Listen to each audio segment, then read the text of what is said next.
च्या आधी सरकारने महाराष्ट्रातल्या जनतेला गाजरं दिली होती. त्या गाजरांची सरकारला आठवण व्हावी, मुख्यमंत्री महोदय उपमुख्यमंत्री महोदयांना आठवण व्हावी म्हणून आज तुमच्या सगळ्यांच्या माध्यमातून त्याची परत एकदा उजळणी करूयात आणि जे सरकारच्या माध्यमातून आश्वासनांचे गाजर दिले हाती आणि महाराष्ट्राच्या जनतेची झाली आहे माती, त्यासाठी आम्ही महाराष्ट्रातल्या स्वतःताई उचल नाही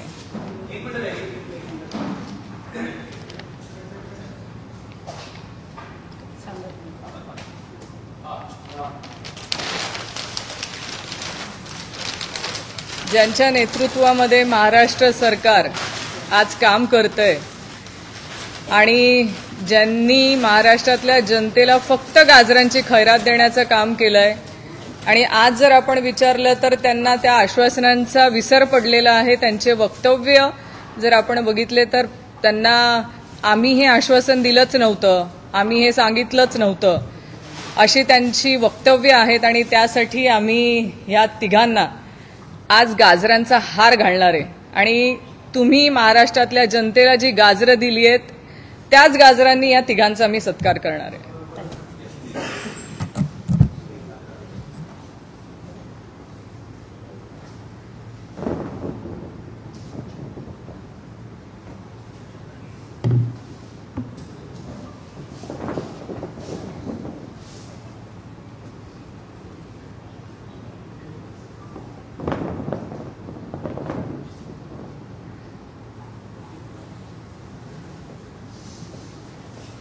या गाजरांना बघून तरी त्यांच्या आश्वासनांची त्यांना आठवण होईल. जी आश्वासनं त्यांनी दिलेली आहेत त्यातल्या काही आश्वासनांची मी आपल्या माध्यमातून आठवण करून देते. त्यांचं पहिलं गाजर होतं हे शेतकऱ्यांच्या कर्जमाफीचं. आम्ही शेतकऱ्यांचा 7/12 कोरा करू हे त्यांनी दिलेलं आश्वासन, पण याची लगेच सरकारला विसर पडला आणि हे अजितदादांचं स्टेटमेंट तुमच्याच मीडियाच्या मध्ये छापून आलेलं होतं की हे आश्वासन मी दिलं होतं का, म्हणजे दिलेल्या आश्वासनांचा पडलेला विसर त्याचं हे उत्तम उदाहरण. आज राज्यातले सगळे शेतकरी कर्जबाजारी झालेले आहेत, हवालदिल झालेले आहेत, कर्जमाफीची सरकारकडनं अपेक्षेने वाट बघत आहेत. आज हे महाराष्ट्राचं दुर्दैव म्हणावं लागेल की सगळ्यात जास्त शेतकऱ्यांच्या आत्महत्या होणारं राज्य जर कुठलं असेल तर ते महाराष्ट्र आहे. आज महाराष्ट्रामध्ये मोठ्या संख्येने शेतकरी आत्महत्या करत आहेत. अशा परिस्थितीमध्ये सरकारने जे कर्जमाफीचं गाजर दिलेलं होतं ते या अधिवेशनामध्ये त्या बाबतीमध्ये सरकारने निर्णय घ्यावा अशी आमची मागणी आहे आणि आम्ही सरकारला त्या बाबतीमध्ये आठवणी करून देतोय. दुसरं गाजर होतं हमी भाव देण्याचं. सरकारच्या माध्यमातून आम्ही त्यांच्या घोषणाचे पत्रक पण आणलेले आहेत, कारण त्यांना विसर पडतो की हे आमचं नव्हतंच, आम्ही कधी आश्वासन दिलेलंच नाहीत. म्हणून त्यांच्या निवडणुकीमध्ये त्यांचे जे जाहीरनामे होते त्याचे हे फोटोज आहेत की हे तुमचेच आश्वासन आहेत की तुम्ही शेतकऱ्यांच्या शेतीला हमी भाव देण्याचं आश्वासन दिलं होतं. देतायत का तुम्ही? तर नाहीच, कारण सोयाबीनला 6,000 रुपये भाव देऊ असं आश्वासन सरकारने दिलं होतं आणि आज शेतकऱ्यांच्या सोयाबीनला जवळ फक्त 4,500 रुपये भाव मिळतोय. तुरीला हमी भाव 8,000 रुपयापर्यंत आम्ही देऊ असं सांगितलं होतं, पण खरोखर आज बाजारामध्ये तूर ही 7,000 रुपयांपेक्षाही कमी भावात विकावी लागते शेतकऱ्यांना. कापसाची परिस्थिती तर सगळ्यातच बिकट आहे. कापसाला गेल्या 2-3 वर्षामध्ये भावच मिळालेला नाहीये. म्हणून या वर्षी जर आपण कापूस लागवडीचा डेटा जर काढला महाराष्ट्रातला तर कापूस लागवड ही शेतकऱ्यांनी कमी केलेली आहे. म्हणजे शेतकऱ्यांना सरकारवर विश्वास नाहीये की त्यांनी पिकवलेल्या कापसाला सरकार योग्य तो भाव देईल असा त्यांना विश्वास नाही, त्यामुळे लागवडच केलेली नाहीये यावर्षी. तिसरं गाजर सरकारच्या माध्यमातून दिलं होतं ते अत्यावश्यक वस्तूंच्या किमतीवर सरकार आळा घालणार. म्हणजे ज्या जीवनावश्यक वस्तू आहेत किंवा अत्यावश्यक वस्तू आहेत त्यांच्या किमतींवरती सरकार आळा घालण्याचं आश्वासन दिलं होतं. पण आपण आज बघितलं असेल तर बी बियाण्यांच्या ज्या किमती आहेत, खतांच्या ज्या किमती आहेत, त्या सरकारच्या माध्यमातून वाढवण्याचं काम सरकारने केलंय. हे बीटी बियाण्यांच्या किमतीमध्ये झालेली वाढ, त्याचा हा GR आहे. बरेचसे GR मला इथे दाखवता येतील, पण वेळेअभावी मी हा एक GR दाखवते की जिथे बीटी बियाण्यांची लागवड महाराष्ट्रामध्ये मोठ्या प्रमाणामध्ये होते तिथे जवळजवळ 300-350 रुपयांनी प्रति बॅगच्या मागे भाव वाढवण्यात आलेले आहेत. आज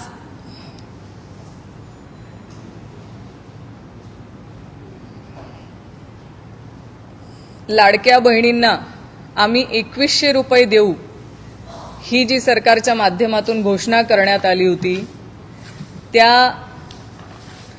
आश्वासनाचा देखील त्यांना विसर पडलाय. त्यांच्याच सरकारमधले मंत्री महोदय झिरवळ साहेब म्हणतात आम्ही 2100 रुपये देऊ असं वक्तव्य कधी केलं नव्हतं. त्यांना आठवण करून देते की त्यांच्याच सरकारने निवडणुकीच्या वेळेस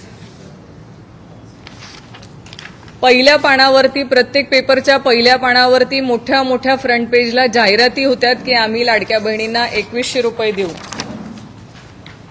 हे त्यांच्याच पेजवरून काढलंय मी. त्यांच्याच पेजवरची ही त्यांनी त्यावेळेस प्रसिद्ध केलेली पोस्ट आहे की ज्याच्यामध्ये उल्लेख केलेला आहे की आम्ही लाडक्या बहिणींना 2100 रुपये देऊ. म्हणजे एकीकडे आश्वासनं द्यायची आणि दुसरीकडे ही आश्वासनं आम्ही दिलेली नाहीत असं वक्तव्य करायचं म्हणजे महाराष्ट्रातल्या जनतेला दिलेल्या गाजरांचा महापूर म्हणावा लागेल. हे आठवणीसाठी कागदपत्रच दाखवतोय, कारण विसर पडलाय जनतेला नाही पण महाराष्ट्राच्या सरकारला हे विसर पडलाय की त्यांनीच हे आश्वासनं दिलेली होती. आम्ही भ्रष्टाचार मुक्त महाराष्ट्र करू, हे त्यांच्या जाहीरनाम्यामध्ये आलेले आश्वासन आहे. खरं भ्रष्टाचार मुक्त महाराष्ट्र झालाय का, केलाय का, तर त्याचे अनेक उदाहरणं की आज महाराष्ट्रातल्या जनतेच्या नजरेस पडतायत की किती भ्रष्टाचार चाललाय. जे समृद्धी महामार्गाचं उद्घाटन मुख्यमंत्री महोदय आणि उपमुख्यमंत्री महोदयांच्या हस्ते आता शेवटचा जो टप्पा होता ठाण्यापर्यंतचा, ते 2 महिने आधी त्याचं उद्घाटन होतं आणि ह्या पावसामध्ये जर तुम्ही बघितलं असेल तर रस्त्याला खड्डे पडलेले आहेत.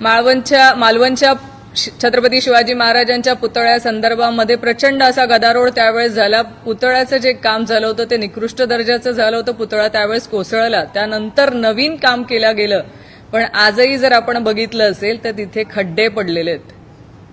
म्हणजे 6 महिन्याचा कालावधी देखील झालेला नाही त्या कामामध्ये आपल्याला खड्डे बघायला मिळत आहेत. बरं, भ्रष्टाचार मुक्त महाराष्ट्र करू असं जे काय त्यांच्या माध्यमातून सांगण्यात आलं होतं, तो फोटो हवाय मला, तर ज्यांच्यावर त्यांनी भ्रष्टाचाराचे आरोप केलेत ते सगळे नेते त्यांच्या मांडीला मांडी लावून सत्तेमध्ये सहभागी झालेत आणि त्यांच्याबरोबर काम करतायत. म्हणजे भ्रष्टाचार मुक्त करता करता हे सरकार भ्रष्टाचार युक्त कधी झाले हे त्यांना देखील कळलेलं नाही. बरं, ह्या सगळ्यांवरती त्यांच्याच पक्षाच्या नेत्यांनी आरोप केले होते. आरोप केल्यानंतर त्यांच्याकडे प्रवेश केल्याबरोबर हे सगळे पवित्र झालेत, वॉशिंग मशीनमध्ये धुवून निघालेत आणि अशा रीतीने त्यांचा भ्रष्टाचार मुक्त महाराष्ट्राची संकल्पना असावी कदाचित. याच्यात बरीचशी नावं सांगता येतील. अजितदादा आहेत, छगन भुजबळ साहेब आहेत, अशोक चव्हाण आहेत, अशी कितीतरी नावं आपल्याला सांगता येतील की त्यांच्याच पक्षातल्या वरिष्ठ नेत्यांनी यांच्यावर आरोप केले आणि शेवटी तेच आज त्यांच्या मांडीला मांडी लावून बसलेत. जालना जिल्ह्यातल्या अतिवृष्टी आणि पूर गारपीटमध्ये जे नुकसान झालं होतं त्यामध्ये शासनाने जी मदत करण्यासाठी 412 कोटी रुपयाचं जे अनुदान मंजूर केलं होतं तर त्याच जिल्हाधिकाऱ्यांच्या अहवालामध्ये 34.97 कोटी रुपयांचा अपहार झालाय हे जिल्हाधिकाऱ्यांनीच त्यांच्या अहवालातून बाहेर आलेलं आहे। आज तुम्ही बघितलं असेल मागच्या महिन्यामध्ये अंदाज समितीच्या पाहणी दौऱ्यामध्ये धुळ्याला जेव्हा खोतकर साहेब गेले होते त्यावेळेसचा जो प्रकार होता आणि जे करोडो रुपये घेतल्याचा त्यांच्यावरती आरोप करण्यात आला होता हे सगळं तुमच्या मीडियामध्ये तुमच्याकडूनच आमच्या लक्षात आलेलं आहे आणि त्याच्या अनेक तक्रारी झालेल्या आहेत। या अधिवेशनामध्ये देखील विरोधक त्या बाबतीमध्ये आवाज उठवतीलच की त्यावेळेस जे पैसे घेतले गेलेले होते ते का आणि कशासाठी। कालचं तुम्ही बघितलं असेल तर संदीपान भुमरे यांच्या ड्रायव्हरच्या बाबतीमधला जो प्रताप उघडकीस आलेला आहे तो तर भयानकच आहे। म्हणजे 150 कोटी रुपयांची जमीन एखादा ड्रायव्हर कशी विकत घेऊ शकतो आणि हे सगळं म्हणजे महाराष्ट्राच्या जनतेला दिसलेलं हे दिव्य प्रकार हे सरकारच्या माध्यमातून आम्ही बघतोय। पुढचं आश्वासन होतं अंगणवाडी सेविकांना 15,000 रुपये देण्यात येतील। खरं या आश्वासनांचं कुठे काय झालं पुढे काय होणार आहे या बाबतीमध्ये आजही कुणी वक्तव्य करत नाहीये। एकीकडे सरकार वेगवेगळ्या योजनांच्या माध्यमातून किंवा लाडक्या बहिणीच्या माध्यमातून आम्ही कसे जनतेला मदत करण्याचा ढोंग घेतोय तर दुसरीकडे संजय निराधार योजना असतील किंवा इंदिरा गांधी योजना असेल किंवा ज्या सगळ्या लाभार्थी योजना आहेत की ज्यामध्ये गोरगरीब लोकांना मदत मिळते ह्या सगळ्या योजनांच्या गेल्या 7 ते 8 महिने झाले रकमा ह्या लाभार्थींच्या खात्यावर गेलेल्या नाहीत। म्हणजे जवळजवळ 80% लोक महाराष्ट्रामध्ये आज अशी आहेत की जी गरजवंत आहेत ज्यांचा उदरनिर्वाह हा फक्त सरकार हा जो पैसा देतो महिन्याला त्या महिन्याच्या त्या पैशांवरती चालतो अशा लोकांच्या खात्यावरती 80% लोकांच्या खात्यावर अजूनपर्यंत 7 ते 8 महिने झाले पैसा गेलेला नाही। एकीकडे तुम्ही यांच्या लाभार्थ्यांना आम्ही किती फायदा करून देऊ किंवा लाभार्थ्यांना आम्ही मदत करू सांगतात आणि त्याच लाभार्थ्यांना 7-7, 8-8 महिने पैसा मिळत नाही हे दुर्दैव म्हणावं लागेल। पुढची महाराष्ट्रातल्या जनतेला दाखवलेलं गाजर म्हणजे आम्ही मुलींना मोफत शिक्षण देऊ हे आदरणीय चंद्रकांत दादा पाटील यांच्या माध्यमातून दिलेलं सगळ्यात मोठं गाजर ज्यासाठी मी माझ्या माध्यमातून देखील त्यांना या घोषणेची आठवण व्हावी किंवा त्यांनी जाहीर केलेल्या ह्या घोषणेसाठी आठवण त्यांना राहावी म्हणून मी त्यांना बदाम देखील पाठवले होते पण बदाम खाल्ल्यानंतर देखील त्यांना अजूनही विसर पडलेला आहे आणि त्या घोषणेचं नाही पक्के आणि एकदम बेस्ट क्वालिटीचे बदाम पाठवलेले पण ते खाल्ल्यानंतर देखील त्यांची बुद्धी अजूनही हे लक्षात ठेवू शकत नाहीये की त्यांनी महाराष्ट्रातल्या मुलींना मोफत शिक्षणाची ग्वाही दिली होती। आजही महाराष्ट्रामध्ये मुलींना फी भरावी लागते। ज्या संस्थांमध्ये मुली जात आहेत तिथे त्यांना हेच सांगण्यात येते की आमच्याकडे अजूनही हा कसलाही GR आलेला नाही। हे सगळ्यात मोठं गाजर मी म्हणेल तरुणाईसाठी असेल ते चंद्रकांत दादांनी देण्याचं काम केलंय। आम्ही 2 कोटी रोजगार निर्माण करण्याचं जे सरकारच्या माध्यमातून सगळ्या तरुण पिढीला दिलेलं सगळ्यात मोठं गाजर होतं त्या बाबतीमध्ये काय झालं किती लोकांना रोजगार सरकारच्या माध्यमातून देण्यात आला असे कुठलेही आकडे अजूनही बाहेर आलेले नाहीत। पण खरं जे महाराष्ट्रामध्ये उद्योगधंदे येण्यासारखे होते येऊ शकत होते हे सगळे उद्योग इतर राज्यांमध्ये पळवून नेण्याचं काम किंवा आपल्या महाराष्ट्रातून घालवण्याचं काम ह्या सरकारने केलंय आणि त्यामध्ये रोजगार तर मिळालाच नाही, पण तरुणांमध्ये आज आपण बघतोय की मोठ्या संख्येने तरुण वर्गातला जो क्रिमिनलचा डेटा आहे की त्यांच्यामध्ये सगळ्यात जास्त आज आपण जे क्रिमिनल डेटा रेकॉर्डला आहे त्याच्यामध्ये सगळ्यात जास्त तरुण पिढीचा आकडा हा मोठ्या प्रमाणावर आहे.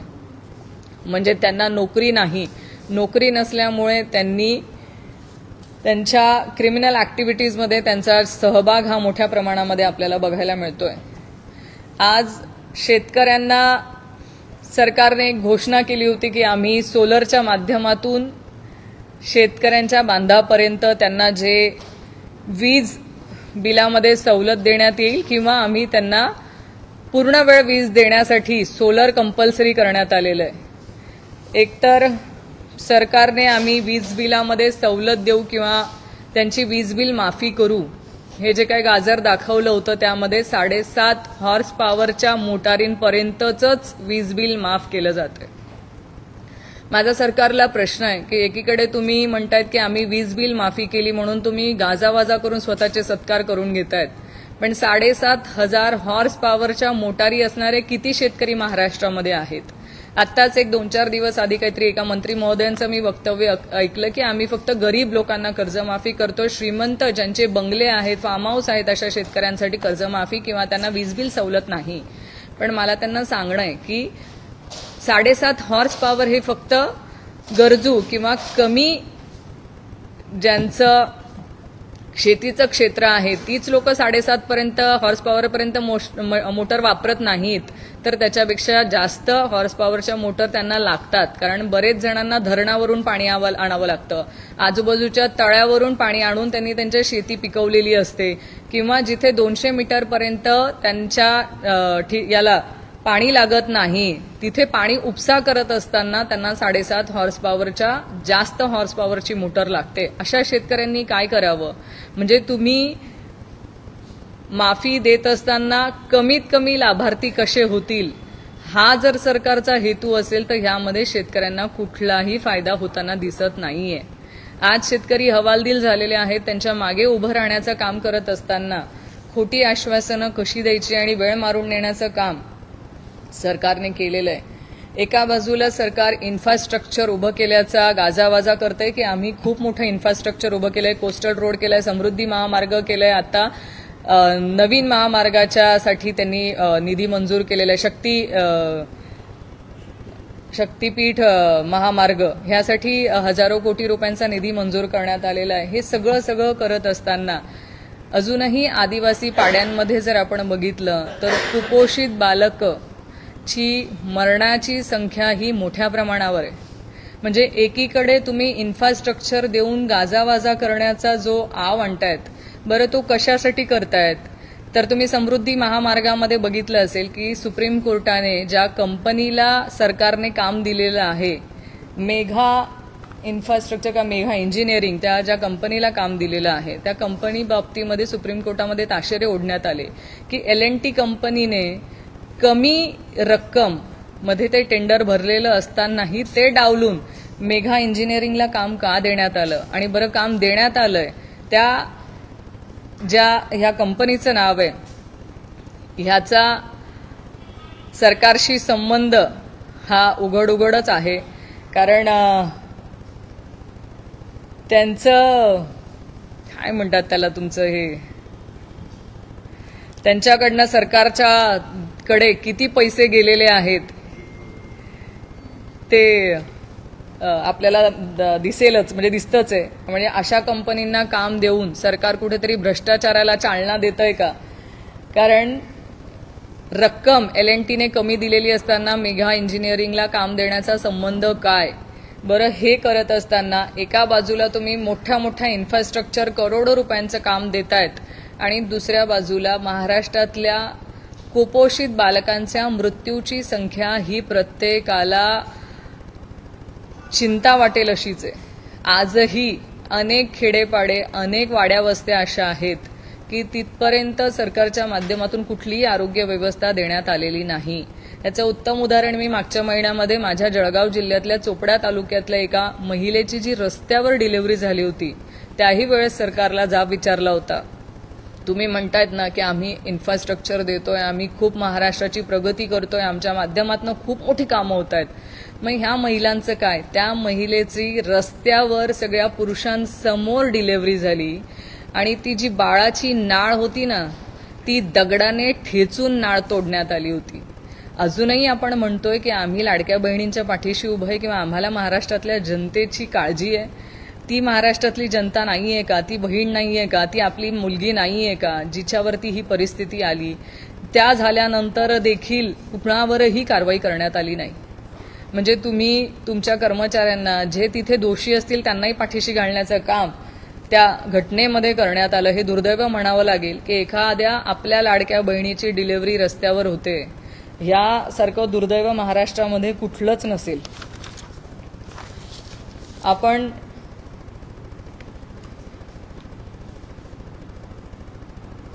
आज इन्फ्रास्ट्रक्चर आणि ह्या सगळ्या गोष्टींमध्ये बोलतोय, पण महाराष्ट्रातली जनता अजूनही हवालदिल झालेली आहे. आज शेतकरी हवालदिल झालेला आहे. आज लाडक्या बहिणी तुम्ही बघितलं असेल तर रोजगार नाही, त्यांच्या हाताला काम नाही. फक्त लाडक्या बहिणींना पैसा मिळाला आणि आपण जबाबदारीतनं मुक्त झालो असं नाही. त्यांच्या हाताला काम हवंय, तरुणांच्या हाताला काम हवंय. महाराष्ट्रातल्या शेतकरी बांधवांच्या शेतीमालाला भाव हवाय आणि ज्या अनेक घोषणा सरकारने निवडणुकीच्या आधी केलेल्या होत्या त्या घोषणा सरकारने पूर्ण कराव्यात.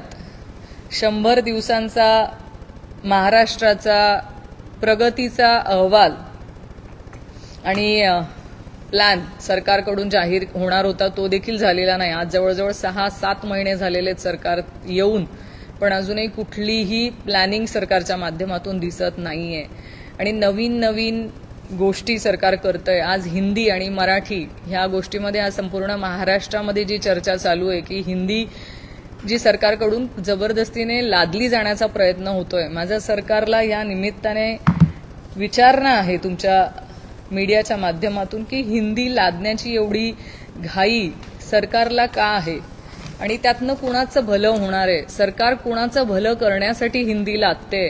आज मी माझ्या जळगाव जिल्ह्यातल्या ह्या 32 शाळांची यादी आहे. ह्या 32 शाळांमध्ये फक्त एक शिक्षक आहे. म्हणजे जिथे 4थी पर्यंतची ह्या शाळा आहेत जिल्हा परिषदच्या, ही फक्त जळगाव जिल्ह्यातली यादी आहे. ह्या 4-4 वर्गांना फक्त एक शिक्षक शिकवतोय. मला सांगा तिथल्या विद्यार्थ्यांची काय प्रगती होणार आहे? असं असताना तुम्हाला हिंदी शिकवण्याचा अट्टहास का? म्हणजे आपल्याच महाराष्ट्रामध्ये मराठीला लागलीये घरघर आणि सरकारला पडलीये हिंदीची पड. कशासाठी हिंदी शिकवण्याचा एवढा अट्टहास का? बरं, शिकवताना सरकार आम्ही तात्काळ हिंदी शिकवणाऱ्या शिक्षकांची शिक्षक भरती करण्याचं जाहीर करतं. माझी सरकारला विचारणा आहे की तुम्ही जिथे महाराष्ट्रातले मराठी बेरोजगार तरुण मोठ्या संख्येने वाट बघतायत की त्यांना रोजगार मिळावा, त्यांची शिक्षक भरती व्हावी, असे अनेक आंदोलनं गेल्या अनेक वर्षांपासून सुरू असताना मराठी शिक्षकांची संख्याही कशी आहे तुम्ही बघा. 4-4 वर्गांना एक एक शिक्षक शिकवतोय अशी परिस्थिती असताना त्यांची भरती केली जात नाहीये. पण परप्रांतीयांमधून प्रांतामधून आलेल्या हिंदी भाषिक लोकांची भरती करून सरकारला कुणाला रोजगार द्यायचा आहे? म्हणजे मराठी तरुणांचं काही पडलंय का सरकारला? का हिंदी भाषेसाठी एवढा अट्टहास चाललाय जिथे तुम्ही शिक्षण व्यवस्था चांगल्या रीतीने अजून देऊ शकत नाहीत? अनेक मराठी शिकवणाऱ्या शाळा, शेकडोंच्या संख्येने शाळा ह्या बंद करण्यात आल्या आहेत. म्हणजे आपल्याच सरकारच्या काळामध्ये मराठीला घरघर आहे आणि तिथे हिंदी शिकवण्याचा जो अट्टहास सरकारकडून चाललेला आहे हा का? आणि अशा अनेक प्रश्न ह्या निमित्ताने पुढे येत आहेत की तुम्ही हिंदी शिकवण्याचा अट्टहास का करताय? म्हणजे मला इथे म्हणावं लागेल की आमच्या खानदेशमध्ये एक म्हण आहे, घरची करते देवा देवा आणि बाहेरचीला चोळी शिवा, अशी एक म्हण आहे. तसं झालंय की आपल्या घरातल्या बाईला आपण चोळी शिवून देऊ शकत नाहीयेत, पण बाहेरच्या बायकांची काळजी आपल्याला पडली आणि तिला साडी आणि चोळी देतोय. असं का सरकारला वाटतंय? मराठी ही महाराष्ट्राची नाही तर संपूर्ण भारतामध्ये आणि संपूर्ण देशामध्ये मोठ्या संख्येने बोलण्यात येणारी भाषा आहे. तुम्ही मराठीवरती घाला घालण्याचं काम का करतायत, हा देखील आमचा प्रश्न आहे. असे अनेक घोषणा ज्या सरकारच्या माध्यमातून गाजर देण्याचं काम झालेलं आहे, ह्या गाजरांची आठवण व्हावी म्हणून सरकारच्या ह्या तिघही प्रमुखांना आम्ही गाजर घातलेलं आहे आणि ह्या गाजरांची आठवण त्यांना ह्या अधिवेशनामध्ये व्हावी आणि जे जे गाजरं त्यांनी जनतेला, महाराष्ट्राच्या जनतेला देण्याचं काम केलेलं आहे तेच गाजरं त्यांना आठवावीत, कारण त्यांना विसर पडतो. त्यांना आम्ही दिलेल्या घोषणा आम्ही दिलेल्याच नाहीयेत ही म्हणायची सवय पडली आहे. खोटं बोल पण रेटून बोल ही जी सवय सरकारमधल्या मंत्र्यांना पडलेली आहे त्याची आठवण व्हावी म्हणून आजचा हा अट्टाहास.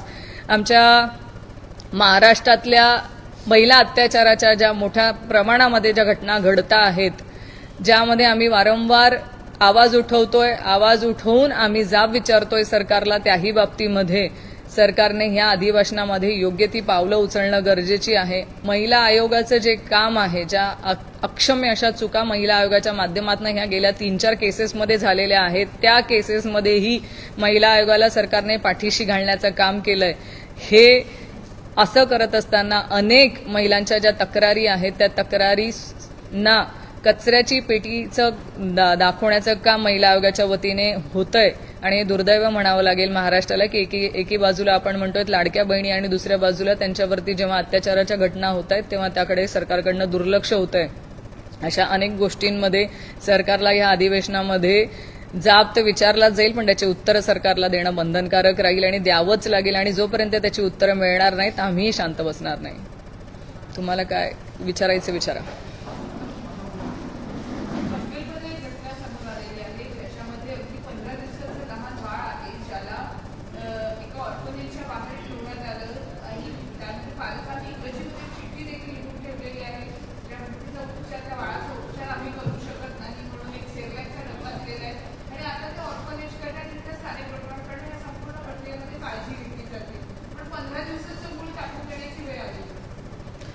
खरं तुमच्या मीडियाच्या माध्यमातून त्या बाळाला बघितलं, इतकं गोंडस बाळ आहे की एवढं गोंडस बाळ कुठली आई किंवा वडील असं रस्त्यावरती सोडूच कसं शकतं.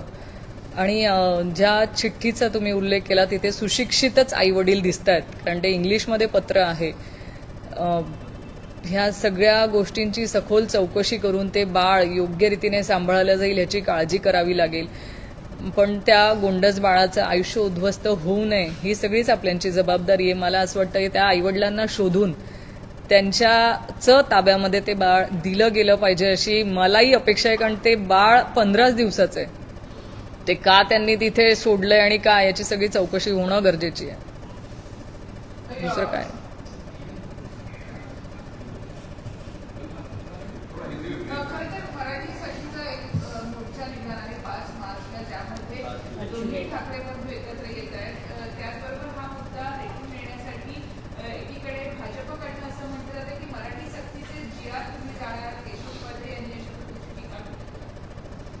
मराठी सक्तीचे जी.आर.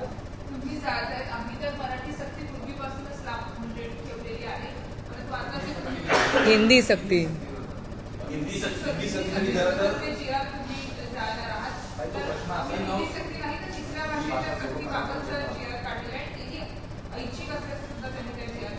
त्याच्यासोबतच हिंदी जोगासा कार्यक्रम घेतला होता हिंदी भाषेची त्या संदर्भात हेच त्याच्यावरती असं. हिंदी भाषेला आमचा कोणाचाही विरोध नाही. आमचा सगळ्यांचा आक्षेप एवढाच आहे की पहिलीपासून तिसरी ही भाषा शिकवण्याचा अट्टाहास का. तुम्हाला तिसरी भाषा शिकवायची आहे तर ती तुम्ही 5वी पासून नाही तर जरा त्यांनी डिबेटमध्ये बसून हे आमच्यासमोर आर्ग्युमेंट करावं की एकीकडे तुम्ही म्हणतात हिंदी आणि इतर भाषा आणि त्याला 20 पटसंख्या असल्याचे जे बंधन तुम्ही घालतायत, म्हणजे शेवटी काय तुम्हाला हिंदीत शिकायची आहे, फक्त असं न खाता घुमून फिरवून खायचंय आणि मग आम्ही म्हणणार की आम्ही हिंदी सक्ती केली नाही. त्यांनी यावं ना, चर्चेमध्ये समोरासमोर सांगावं आणि मग सांगावं की त्यांनी हिंदी लादली नाहीये का. आमचं म्हणणं याच्यामध्ये सरकारच्या मंत्र्यांचा आणि सरकारचा हेतू हा कुठेतरी चुकीचा दिसतोय किंवा खूप मोठं काहीतरी दडलंय का. कारण सारखं खोटं का बोलावं लागतंय. तुमचा हेतू चांगला असेल तर खरं बोला ना. तुम्ही सारखं खोटं का बोलतायत. आणि परत त्याच्यामध्ये पण संभ्रम आहे. म्हणजे तिघही पक्षामधल्या एका पक्षाचं असं म्हणणं आहे की नाही हिंदी लादू नये, ती 5वी पासून असावी. यांचं काहींचं म्हणणं आहे की हिंदी ठेवावी. बरं, त्याच्यामध्ये शिक्षण तुम्ही कसं देणार आहात, कोणत्या पद्धतीने तुम्ही पहिलीला शिकवणार आहात, या बाबतीत कुठलेही गाईडलाईन्स अजूनपर्यंत शाळांना दिलेले नाही. पुस्तकं असणार आहेत का, पुस्तकं नसणार आहेत का, तुम्ही फक्त मौखिक शिकवणार आहे तर मग मौखिक कसं शिकवणार आहेत, काहीतरी गायडन्स असलं पाहिजे ना, काहीतरी गाईडलाईन तुमच्याकडनं सरकारकडनं येणं गरजेचं. तसं काही नाही, म्हणजे संभ्रमामध्ये घाईघाईमध्ये काहीतरी भविष्यात आपल्याला फायदा होणार आहे म्हणून घेतले गेलेले निर्णय आहेत, पण यामध्ये मुलांचं, लहान मुलांचं आयुष्य उद्ध्वस्त करण्याचं काम सरकार करतंय. राज्यभराचा अहवाल होता तो सरकारनं 27 जानेवारी 2022 रोजी स्वीकारला असं दादा भुसे बोलत आहेत. त्यांचं असं म्हणणं आहे की हे उद्धव ठाकरे सरकारच्याच काळात झालेलं होतं, ज्यामध्ये 1ली ते 12वी पर्यंत हिंदी सक्ती केलेली होती. आम्ही तर हिंदी सक्ती पण केलेली नाही, आम्ही फक्त पर्याय ऑप्शन दिलेले. उद्धव बाळासाहेब ठाकरेंच्या काळामध्ये जरा निर्णय, त्याच्यामध्ये एक समिती नेमल्या गेली होती, त्या समितीचा अहवाल वगैरे कुठेही आलेला नाहीये किंवा त्या अहवालामध्ये हे दिलेलं नाहीये. आणि बरं, तुमचं असं म्हणणं असेल की त्यावेळेस घेतलेला निर्णय, तर त्यांच्या काळामधले घेतलेले असंख्य निर्णय तुम्ही रद्द केलेच आहेत ना, मग ते रद्द तुम्हाला आत्ता का करावं असं वाटत नाहीये, किंवा त्यावेळेस घेतलेले असं तुम्ही ब्लेम का करतायत. आणि तुम्ही सरकारमध्ये आहात ना, तुम्हाला कळतंय मुलांचं नुकसान होतंय, तर ते तुम्ही कशाला इम्प्लिमेंट करताय. पण कुणाचं तरी नाव घ्यावं. मी जे म्हणतात ना की याच्यामध्ये हेतू चुकीचा आहे, त्याच्यामुळे प्रत्येक गोष्टीला चुकीची वक्तव्य समोर येत आहेत. तुमचा हेतू खरा असेल तर तुम्ही प्रत्येक गोष्टीवरती चांगलं आणि याच्यावरती बोलू शकतात, कारण हेतू शुद्ध आहे, पण हेतू शुद्ध नाहीये. जयकुमार रावल यांची भेट कुणाल पाटील यांनी घेतली, कुठेतरी नाराजगी त्यांची स्पष्ट आहे. भेट घेणं चुकीचं आहे असं मला वाटत नाही. अनेकदा सत्ताधारी पक्षामधल्या लोकांची भेट घ्यावी लागते, काही मतदारसंघातली कामं असतात किंवा काही अडचण असेल तर भेट घेतली, हे काही चूक आहे असं मला वाटत नाही. हिंदी भाषेच्या संदर्भात एनसीपी शरद पवार पक्षाने पाठिंबा दर्शवलेला आहे, पण मोर्चात सहभागी होणार का प्रत्यक्षात? हो, आमचे प्रदेशाध्यक्ष आदरणीय जयंत पाटील साहेबांनी काल एक पत्र सोशल मीडियावरती पण टाकलंय आणि त्या माध्यमातून आमच्या सगळ्या पदाधिकाऱ्यांनाही आवाहन केलेलं आहे की येत्या 5 तारखेला जो मोर्चा आहे तिथे आमचे सगळे पदाधिकारी मोठ्या संख्येने उपस्थित राहतील आणि आम्ही सहभाग घेणार आहोत. उत्तर भारतीय विकास मंचचे अध्यक्ष त्यांनी असं म्हटलं की मुंबईमध्ये 2 कोटी 10 लाख लोकसंख्या आहे आणि त्यामध्ये 1 कोटी 10 लाख जे आहे ती उत्तर भारतीय, सर्व उत्तर भारतीय एकत्र येऊन मुंबईचा महापौर उत्तर भारतीय कोण म्हणाले? उत्तर भारतीय विकास मंचचे अध्यक्ष आहे, त्यांनी जाहीरपणे म्हटले. मी ऐकलेलं नाही, मी ऐकलेलं नाही. राजकीय पक्षांमध्ये विभागले गेलेले आहेत, त्यामुळे उत्तर भारतीयांनी आपण एकत्र येऊन आता मुंबई महापौर बनला पाहिजे. पहिला उत्तर भारतीय महापौर बनूया असं आवाहन त्यांनी केलेलं आहे. कुणाला कितीही आव्हानं केली तरी महाराष्ट्रामध्ये मुंबई ही मराठीच लोकांची राहिली आहे आणि भविष्यात देखील राहणार. आणि ही कधीही इतर समाजाच्या किंवा इतर लोकांच्या हातामध्ये मराठी जनता तरी जाऊ देणार नाही. लाडकी बहीण योजनेसंदर्भात एक आला आहे, इन्कम टॅक्स भरणाऱ्या लाडक्या बहिणींना आता या योजनेचा लाभ घेता येणार नाही. लवकरच आयकर विभाग आणि महिला बाल कल्याण विभागाकडे मी बघितलं असेल की पहिल्या दिवशीपासून म्हणजे फक्त निवडणुकीमध्ये सर्रासपणे लाडक्या बहिणीचे फॉर्म भरून घेण्यात आले, तिथे कुठलेही निकष लावण्यात आले नाही किंवा कुठेही त्यांच्या अधिकाऱ्यांकडनं कुठल्याही निकषावरती कुठलाही फॉर्म रिजेक्ट करण्यात आला नाही. कारण त्यावेळेस मतांची गरज होती. मतं मिळवण्यासाठी जे महिलांनी ज्यांनी कुणी फॉर्म भरले त्यांचे फॉर्म त्यावेळेस स्वीकारण्यात आले आणि अचानक 5 ते 6 महिन्यानंतर 2 महिन्यानंतर त्यांना आठवलं की अरे आता अपात्र महिला आहेत. म्हणजे सरकारचा हेतू यामधून दिसतोय की फक्त मतं मिळवून घेण्यासाठी, खोटी आश्वासनं देण्यासाठी हे सगळं केलं होतं का. आणि माझं म्हणणं आहे, जर त्यांनी लाभ घेतलाय तर राहू द्या ना. तुम्ही पुढच्या येणाऱ्या नवीन महिला ज्या असतील त्यांना निकष लावा. तुम्ही आधीच्या महिलांना निकष का लावतायत आणि जर तसे निकष तुम्ही आता लावत असाल तर त्यांनी दिलेले मतं देखील त्यांचे परत करा. त्यांच्या मतांवरती तुमचं सरकार आलंय आणि आता जर तुम्ही त्यांना नाकारत असाल तर हे सरकार 420 आहे आणि या सरकारवरती 420चा गुन्हा का नोंद करण्यात येऊ नये. कारण यांनी महिलांना फसवलंय, यांनी महिलांना फसवून त्यांची मतं घेतली आहेत. हे 420 सरकार आहे. दुसरं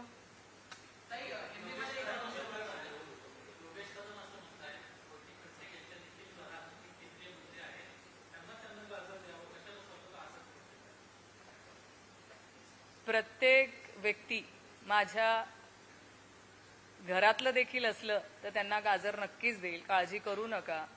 आमचा विचारांची लढाई आहे, व्यक्तिविरोधातली लढाई नाही. त्याच्यामुळे मी कोणाला गाजरं द्यावी हे सांगण्यापेक्षा तुम्ही हे गाजरं जनतेला दिलेली आहेत ना ह्याच्यावर उत्तर द्या. हे अधिवेशन लोकांच्या समस्या सोडवण्यासाठी असणारे ह्या पावसाळी अधिवेशनाकडून अनेक महाराष्ट्रातल्या जनतेला काहीतरी अपेक्षा आहेत. त्या अपेक्षा तुम्ही पूर्ण करा ना. आता सत्ताधारी पक्षाचं काय झालंय माहिती का, जेव्हा उत्तरं देऊ शकत नाही तेव्हा एक तर वैयक्तिक टीका करावी, पातळी सोडून बोलावं आणि ही सगळी चर्चा कुठेतरी विस्कळीत व्हावी किंवा चर्चेला दुसरीकडे नेण्याचं काम सत्ताधारी पक्ष करतोय. पण आमचा जो प्रश्न आहे तो सत्ताधारी पक्षाला मी ठराविकपणे प्रश्न विचारलेले की ह्या तुम्ही दिलेल्या गाजरांचा तुम्ही या अधिवेशनामध्ये काही निर्णय घेणार आहात का? तुम्ही जनतेला दिलेली गाजरं ह्याच्यावरती तुमचा ह्या अधिवेशनामध्ये तुम्ही काम करून दाखवणार आहात का? माझा प्रश्न आहे तो त्यांनी द्यावा. इतर प्रश्नांवरती भरकटण्याचं काम त्यांनी करू नये. चंद्रकांत पाटील यांना प्रश्न विचारला पत्रकारांकडनं की दोन्ही राष्ट्रवादी एकत्र येतात, त्यांचं म्हणणं आहे की दोन्ही राष्ट्रवादी एकत्र आल्यावर म्हणून त्यांचं संबंध आहे. दादा चांगल्या रीतीने उत्तर देऊ शकतील त्याच्यावर. चंद्रकांत दादा, त्यांना चांगलं माहिती असेल, मला त्या बाबतीत माहिती नाही.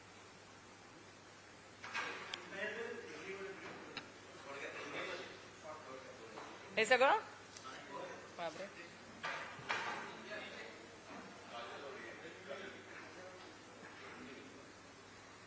आने वाले 2 दिन में महाराष्ट्र का अधिवेशन होने वाला है. ये अधिवेशन में सरकार के माध्यम से जो जो घोषणाएं की गई थी वो घोषणाओं की उनको याद होनी चाहिए. जो महाराष्ट्र के जनता को गाजर देने का काम सरकार की लोगों ने किया था उनको उनकी याद होने के लिए हम लोगों ने ये तीनों प्रमुख जो जिनके नेतृत्व में आज महाराष्ट्र सरकार काम कर रही है उनको गाजर का हार हम लोगों ने यहाँ पे पहना है. क्योंकि जो जो आश्वासन उन्होंने दिए थे उसमें से एक भी आश्वासन सरकार ने अभी तक पूरा किया नहीं है. उनमें से कुछ प्रमुख आश्वासन मैं यहाँ पे बोलूंगी जिसमें शेतकरी बांधवों को कर्ज माफी का पहला आश्वासन दिया था. आज शेतकरी हवालदिल है, उनके बियाणे होंगे या जो खेती पे होने वाला खर्च है वो सारे इसमें आज उनके दाम बढ़ा दिए गए हुए. कर्ज माफी तो दूर की बात है, पर आज जो उनको लगने वाला बियाना है, खत है, ये सारे चीजों की जो बढ़ोतरी की गई है सरकार के माध्यम से, उसका हम इस माध्यम से सरकार को याद दिलाना चाहते हैं कि ये बहुत बड़ा गाजर सरकार ने शेतकरी बांधवों को दिया हुआ है.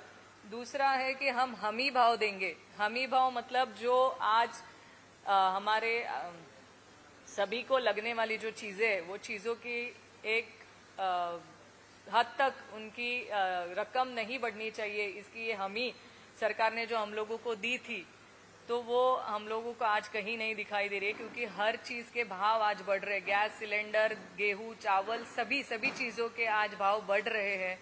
तो ये बहुत बड़ा गाजर सरकार ने महाराष्ट्र की जनता को दिया था. जो फार्मर्स के लिए भी अगर उनके जो धान पिकाया है, अगर तूर दाल बोलेंगे, सोयाबीन है, ये किसी भी उत्पादन को आज सरकार के माध्यम से भाव नहीं मिल रहे हैं, उसकी भी हम लोग यहाँ पे मांग कर रहे हैं. सरकार के माध्यम से सबसे बड़ी घोषणा की गई थी कि हम भ्रष्टाचार मुक्त महाराष्ट्र बनाएंगे. तो आज क्या महाराष्ट्र भ्रष्टाचार युक्त हुआ कि या उन्हीं के लोगों ने जिनके जिनके ऊपर भ्रष्टाचार के आरोप किए थे वो सारे के सारे लोग आज उनके ही सरकार में उन्हीं के बाजू में बैठे हुए हम दिख रहे. मतलब भ्रष्टाचार मुक्त करते करते उन्हीं की सरकार भ्रष्टाचार युक्त कब हो गई वो भी आज के सरकार को पता चला नहीं. आज सिर्फ भ्रष्टाचार मुक्त करते बोलते बोलते जिनके ऊपर आरोप किए गए आज सारे के सारे लोग सरकारी पक्ष में है, कोई सत्ता में है, कोई मंत्री है, कोई आमदार है, कोई खासदार है. मतलब उनके पक्ष में गए तो सारे के सारे भ्रष्टाचार मुक्त हो गए, ऐसा हम लोग बोल सकते हैं. तीसरा चौथा जो गाजर है इनके माध्यम से सरकार के माध्यम से दिया है कि आंगनवाड़ी सेविकाओं को हम लोग 15,000 रुपये मानधन देंगे, वो दिया नहीं है. भ्रष्टाचार मुक्त करेंगे तो जो संदीपान भुमरे जी का हम लोगों ने अब कल का देखा होगा केस, तो उसमें तो 150 कोटी रुपए का उनके ड्राइवर ने एक जमीन खरीदी है. मतलब एक ड्राइवर अगर 150 कोटी रुपए की जमीन खरीद सकता है तो भ्रष्टाचार मुक्त महाराष्ट्र कैसे होगा, उसका जवाब हम लोग सरकार को मांग रहे हैं। पिछले 2 महीने में धुले में एक समिति गई थी जिसमें खोदकर साहब गए थे। वो समिति में करोड़ों रुपए का गफला हुआ, करोड़ों रुपए का वहां पे पकड़े गए। तो वो क्यों, कैसे, और ये सारा जो चीजें बाहर आई थी उसके ऊपर भी सरकार से हम लोग जवाब मांग रहे हैं। चंद्रकांत दादा पाटिल, उनके माध्यम से महाराष्ट्र की लड़कियों को मुफ्त शिक्षण देने की घोषणा की गई थी, जिसका बहुत बड़ा उन्होंने उत्सव भी किया था कि हम लोग आज महाराष्ट्र की लड़कियों को मुफ्त शिक्षण देंगे। ऐसे करते हुए आज अगर हम महाराष्ट्र की लड़कियों की एडमिशन के लिए अगर जाते, किसी भी संस्था में जाते हैं, तो आज भी फी ली जा रही है। तो वो मुफ्त शिक्षण के घोषणा का क्या हुआ, ये हम लोग सरकार को पूछ रहे हैं। उसी माध्यम से 2 कोटी रोजगार हम महाराष्ट्र के तरुण युवा पीढ़ी को देंगे की घोषणा सरकार के माध्यम से की गई थी।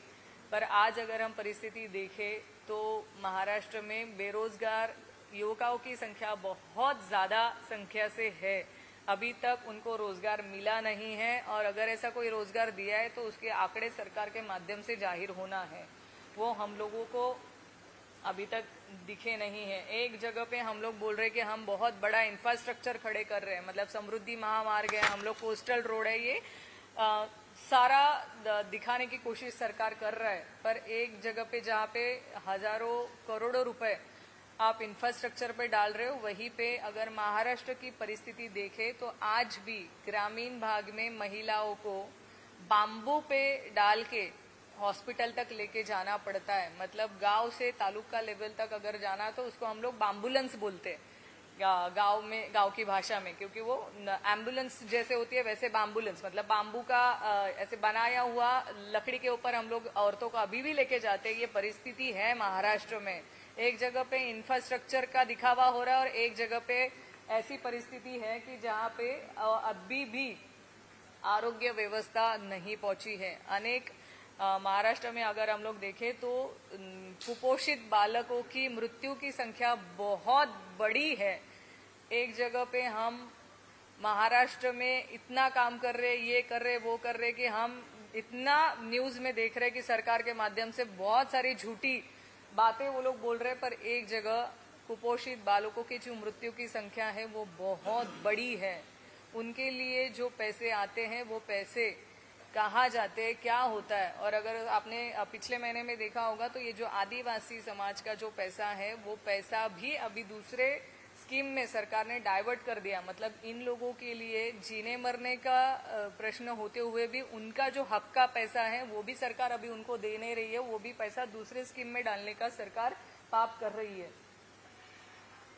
हिंदी और मराठी के बारे में अभी जो झगड़ा चल रहा है तो हम लोगों ने उसके माध्यम से भी मेरा सरकार से सवाल है कि हिंदी सिखाने का, पहली से हिंदी सिखाने का जो हट सरकार कर रही है वो क्यों कर रही है।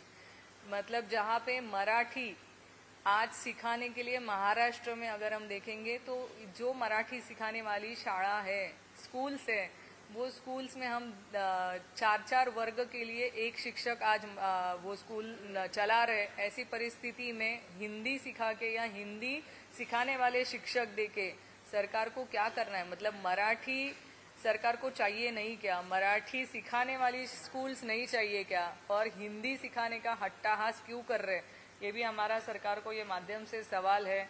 इसमें सरकार को जवाब भी देना पड़ेगा कि एक जगह पे हम लोग मराठी स्कूल्स करोड़ों संख्या में बंद कर रहे हैं और दूसरी जगह पे हिंदी सिखाने का जो जबरदस्ती सरकार कर रही है वो क्यों और उसका हेतु क्या है, ये हम लोग सरकार इस माध्यम से पूछ रहे हैं। जो अभी तक सरकार ने इलेक्शन के टाइम पे जितनी जितनी घोषणाएं की थी वो सारी घोषणाओं को हम लोग अभी उनको गाजर का हार पहना के याद दिला रहे कि वो घोषणाओं का क्या हुआ और ये आने वाले अधिवेशन में उसके बारे में कोई निर्णय लेंगे या नहीं लेंगे।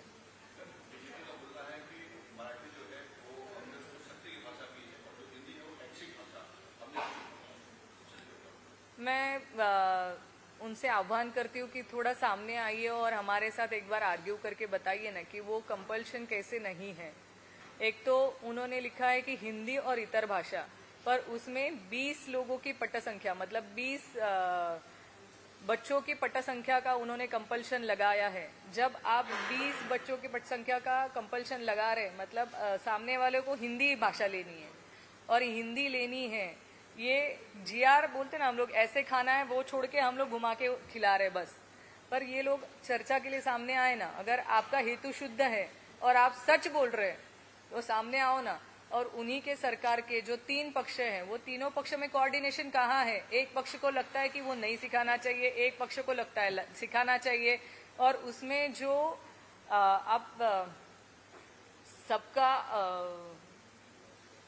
हम लोग गाइडेंस जो मांगते हैं तो गाइडेंस भी उनको दिया है क्या, मिला है क्या? उन्होंने जो गाइडेंस देने वाली समिति होती है वो समिति ने भी इनको बोला है क्या कि आप हिंदी सिखा सकते हो? मुझे नहीं लगता। सारा माहौल अगर हम देखेंगे तो सारा कंफ्यूजन है। सरकार को ही पता नहीं है कि वो हिंदी क्यों सिखाना चाहते हैं और क्या उनकी स्ट्रैटेजी रहेगी भविष्य में।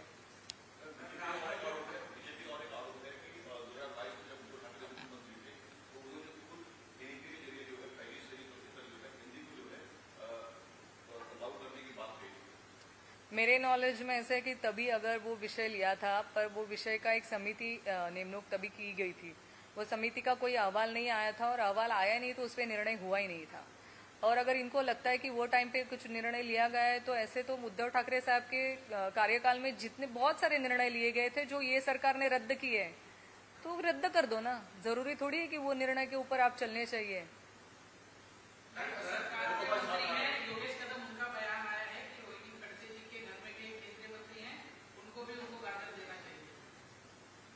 उनको मेरा एक ही कहना है कि सत्ताधारी पक्ष जब जवाब दे नहीं सकते तो वो दूसरी चीजों पे या वैयक्तिक टीका करने पे जाते हैं।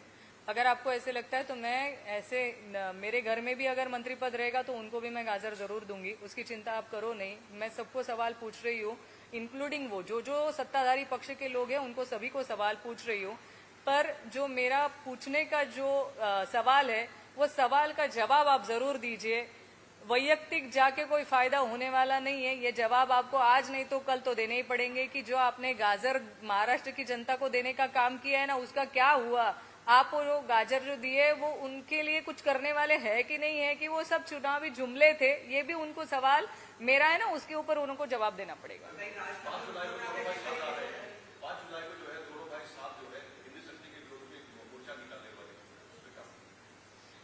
हम राष्ट्रवादी कांग्रेस शरद चंद्र पवार पक्ष के सभी पदाधिकारी वो 5 तारीख के मोर्चा में सहभागी होने वाले हैं। हम वो मोर्चा के लिए पाठिंबा हमारे प्रदेशाध्यक्ष आदरणीय जयंत पाटिल साहब जी ने कल ही दिया है, तो हम सभी वो मोर्चा में शामिल होंगे।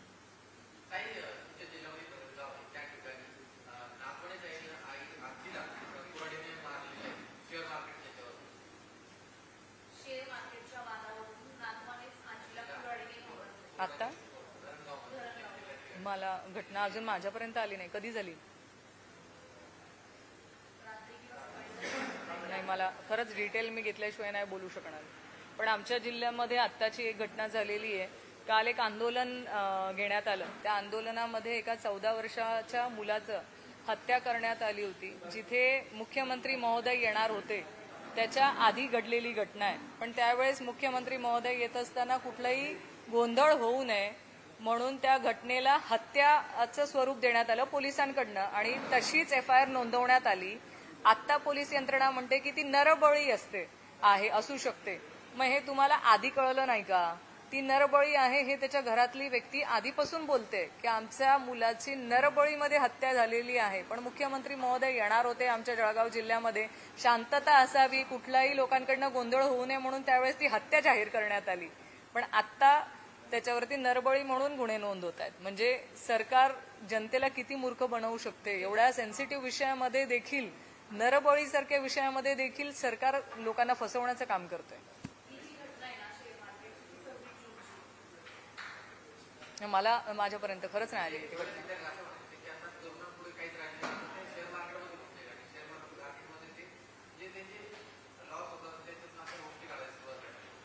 मला माहिती नाही, खरंच माहिती नाही ती घटना।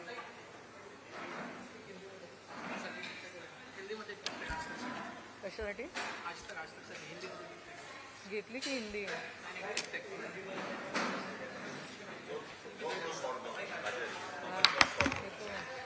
एक तो हिंदी बोलने में अड़चन है पूरा वापस से बोलते हळू हळू हळू हळू एक सेकंड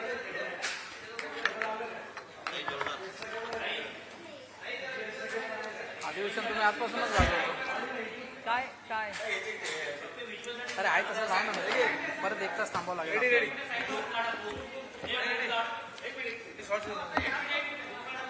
वायर लावून घ्या ना वायर लावून घ्या